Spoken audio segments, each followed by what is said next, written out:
This is TWiT. I'm going to show you two programs that Andy Ihnatko showed us on Mac Break Weekly that we've started using and playing with. Lisa takes pictures and she processes them with this, gets big prints and frames them, and it looks like you made a painting out of your photos. The first one is called Waterlogue. You can pick any picture in your gallery. Here's a picture of Sarah and Pooh.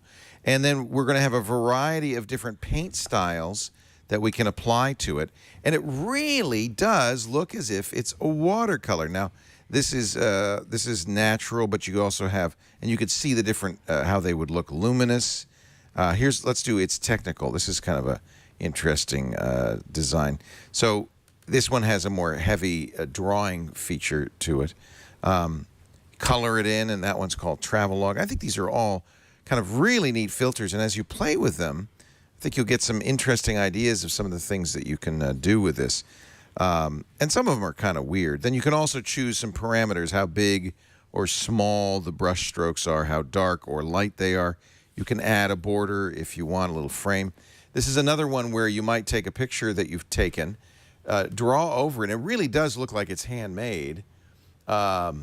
That probably isn't the thing I'd most want to share of Sarah Lane. That's maybe not the best version of... Well, and here's something I've learned. It works best with simple pictures. So yeah. let me not... Well, I don't want to use a picture from the camera. Let me take a picture from my library that's a little bit simpler. Here's some pictures that they have. Here's a picture that it comes with. Flowers will be a good example. This is a simpler picture, and once you turn it into a watercolor, actually...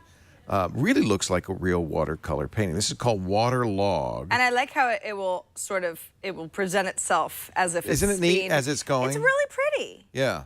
You know, you have to like that sort of a look, but all of a sudden... that looks like a watercolor. Well, not only that, but it's like, it's just more interesting than the original photo. Frankly, yeah. You know? A lot of times that's the case with this. And then you can print it, and if you print it in big sizes, as we've done, and frame it, it really looks like watercolors on your wall. So that's one, and then when we mentioned that on Mac Break Weekly, people mentioned a couple of other choices. Glaze is another one. Unlike Waterlogue, this is going to give you more of an acrylic look, like somebody's really laying on the thick brush strokes, almost a Van Gogh style. And so some pictures rather lend themselves a little bit better to something like this. I think these are really kind of fun programs that have very different styles. I mean, that really looks like somebody hand painted that. Somebody not very good somebody really bad hand painted it. But again, it depends. Right. It's kind of cool. Depends on you know, the effect you're going for. But these are all actually painterly styles. Look, this is I was at a that's weird looking.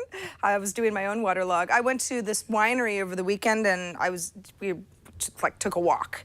Yeah. And I took this photo that's, I don't know, sort of unremarkable, but I think as a waterlogue photo... See, there you go. That's what it is. You know what I mean? Recovers. I love it. Yeah. It looks like an Andrew Wyeth. Well, I don't know what that means, but yeah. It's beautiful. Yeah, I was pretty happy with it. It's kind of neat. Ooh, yeah, look at that. It just changes everything completely. I would put this on, I don't know, in my bathroom or something.